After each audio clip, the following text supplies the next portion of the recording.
Bonsoir et bienvenue dans votre édition Bet-Scène. Comme chaque mardi, vous retrouverez la rubrique Transmanche consacrée à l'actualité du sud de l'Angleterre. En football, le président du HAC, Jean-Pierre Louvel, pousse un coup de gueule après la prestation lamentable de ses joueurs samedi à Valenciennes. Mais commençons cette édition par le village de la chimie qui a lieu jusqu'à la fin de la semaine. Cette démonstration itinérante était aujourd'hui au lycée Robert Schuman au Havre. Ils vont chauffer le solvant qui contient l'arôme de façon à ce que cet arôme s'évapore. Démonstration en laboratoire. Ces élèves sont en 3e et dans le cadre de leur orientation, ils viennent participer au village de la chimie. On a beau habiter dans un secteur où les métiers de la chimie sont énormément développés puisqu'on a une structure point de vue industriel, mais ils ne connaissent pas. L'objectif est simple, découvrir l'industrie chimique par le biais d'un parcours découverte. Ils ont pu voir de la production, ils ont pu voir des laboratoires d'analyse, ils ont pu voir, comme derrière moi ici, des laboratoires où on fait plus de la maintenance. Ce qui est intéressant, c'est qu'en 2 heures de temps, le jeune aura vraiment une idée plus précise de l'ensemble de ces métiers de la chimie. Vous savez déjà quelle est votre idée de projet professionnel? La police scientifique, chercher les indices et tout ça, puisqu'il faut manipuler des choses, de la chimie, tout ça, ouais, c'est ça que je voudrais faire. Aux côtés des élèves, les professionnels, ils étaient là pour promouvoir leur métier. Le secteur de la chimie est à la recherche de jeunes qualifiés, mais à l'heure actuelle, il n'échappe pas à la crise. Qui ne souffre pas en 2009? Tout le monde va souffrir. Maintenant, nous, on prépare les générations futures. Les personnes que l'on reçoit ici sont surtout des personnes qui sont en 3e, sont des personnes qui sont en préorientation, qui vont choisir leurs orientations. Et dans 3 ans, elles seront sur le marché. Et dans 3 ans, effectivement, la situation aura peut-être changé. Les recrutements vont continuer parce qu'on va toujours faire accompagner les jeunes sous forme de stage, école, contrat d'apprentissage très important, contrat à durée déterminée. Il y a également contrat à durée indéterminée. En Haute-Normandie, l'industrie chimique emploie près de 20 000 salariés. Les cours sont perturbés au lycée Jean Prévost de Montivilliers. Depuis hier, une 50aine d'enseignants sont mobilisés pour l'organisation d'une grève tournante. Chaque jour, 10 d'entre eux n'assurent pas les cours. Ils protestent contre la suppression de 6 postes et demi à la rentrée prochaine. Ces postes sont supprimés alors que nous avons le nombre d'heures suffisant pour fonctionner en l'état et ceci va occasionner une hausse très importante des heures supplémentaires que chaque enseignant assure déjà et une hausse qui par voie de conséquence va aggraver les services, va aggraver les conditions d'enseignement et va aggraver les conditions d'études de nos élèves. La moitié des enseignants environ participent à ce mouvement. Après avoir navigué pendant 40 ans, le nez du paquebot France connaît une seconde vie. Une aventure terrestre cette fois, vendue aux enchères en février dernier pour 273 000 €. Le nez du célèbre paquebot, sauvé des chantiers indiens, fera étape pendant 3 mois sur les quais de la Seine à Paris. Le fruit d'une amitié née à l'issue de la vente. Quand je me suis retrouvé chez Arcurial, je me dis mais maintenant, bon j'ai gagné, ok, mais qu'est-ce que je vais en faire? Donc on m'a proposé de rencontrer le sous-enchérisseur, Didier, que j'ai rencontré, et je lui ai dit, si vous voulez, je cherche un entrepôt dans la région parisienne. Il m'a dit, si vous le souhaitez, je peux vous accueillir sur ma marina à Paris pendant le délai nécessaire que vous souhaitez. Je dis, bien sûr. Entre enchérisseurs, on a le sens des affaires. Petit-fils du décorateur du France, Didier Spade avait prévu d'exposer le nez du France devant son complexe de yachts de luxe s'il remportait la vente.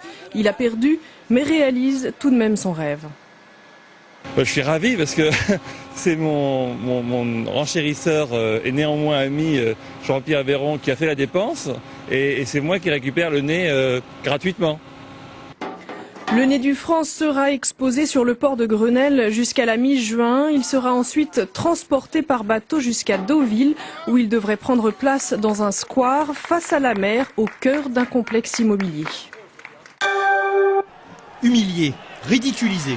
En s'inclinant 3-2 dans les ultimes minutes du match ce samedi face à Valenciennes, le HAC a été en dessous de tout. À ce niveau-là, oui, c'est faute professionnelle. On peut pardonner à des amateurs. Encore une fois, je serais président de DH, je serais très mécontent, mais je me dirais, ce sont des amateurs, ils peuvent avoir des lacunes. À ce niveau-là, on n'a pas le droit. Le président Louvel a donc demandé à l'entraîneur Frédéric Hans de resserrer le groupe pour ne garder que les compétiteurs. Pourtant, ces choix auraient déjà dû être faits il y a un mois, après la défaite du HAC dans les mêmes conditions, 3-2 face à Nancy. Ça prouve qu'il y a eu des erreurs dans les choix ou qu'il y a eu des erreurs dans la part des joueurs ou que des joueurs ont fait illusion et qui n'ont pas répondu jusqu'au bout. Cette année, le HAC compte beaucoup de joueurs prêtés susceptibles de repartir en fin de saison. Ces joueurs ou d'autres ont-ils la tête ailleurs? Le président met en garde tout le monde. Je pense qu'avec les prestations que l'on montre, ou que certains montrent à l'heure actuelle, il y en a qui vont avoir des difficultés pour trouver des clubs. Alors je pense qu'il faut qu'ils y réfléchissent très vite. Et ils ont plutôt intérêt à montrer autre chose, parce que je pense que ce sera, pour eux, difficile et compliqué. Le HAC a désormais perdu tout espoir de maintien en L1. Reste une dizaine de matchs à disputer pour ébaucher l'équipe qui jouera la saison prochaine. À commencer par la réception de Bordeaux, samedi. À l'aller, les Ciels et Marines s'étaient inclinés 4-0. Hello there, cette semaine, Transmanche fait sa crise. Le sud de l'Angleterre, pourtant un véritable Eldorado à l'échelle du pays, subit de plein fouet le ralentissement mondial. Voici quelques exemples des conséquences de la crise avec la BBC de Southampton. Le port de Southampton licencie 45 personnes, soit 10% de ses effectifs. En cause, la baisse de 20% du trafic conteneurs et la diminution des exportations de voitures au départ de la ville. Les commerçants de Ringwood, dans le Hampshire, ont lancé la première carte de fidélité à l'échelle d'une petite ville. Plus de la moitié des magasins y participent. L'objectif est d'attirer les chalands au centre-ville. Les rabais vont de 5 à 20%. La carte est gratuite et diffusée dans la presse locale. La crise a touché le sud de l'Angleterre il y a 19 mois maintenant. Au départ, ce sont la construction et le secteur industriel qui ont le plus souffert, mais aujourd'hui, c'est l'effet domino. Les avocats, les services et les informaticiens sont également concernés. Regardez. She launched her graphics design business in Brighton when the economy was booming and customers were plentiful.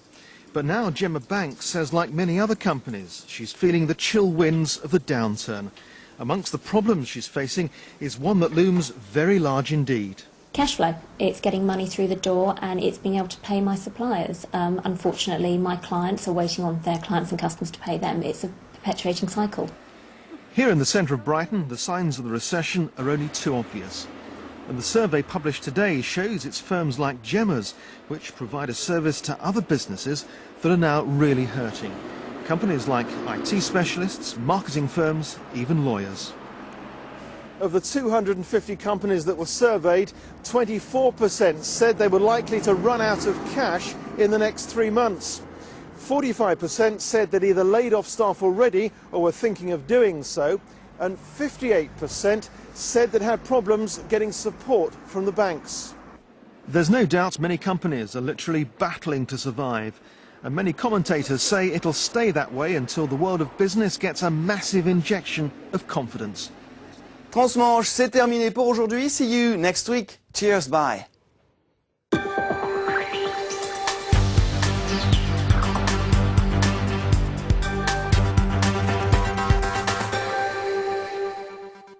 La météo sur France 3 avec Espace Petit. Centre commercial au Havre.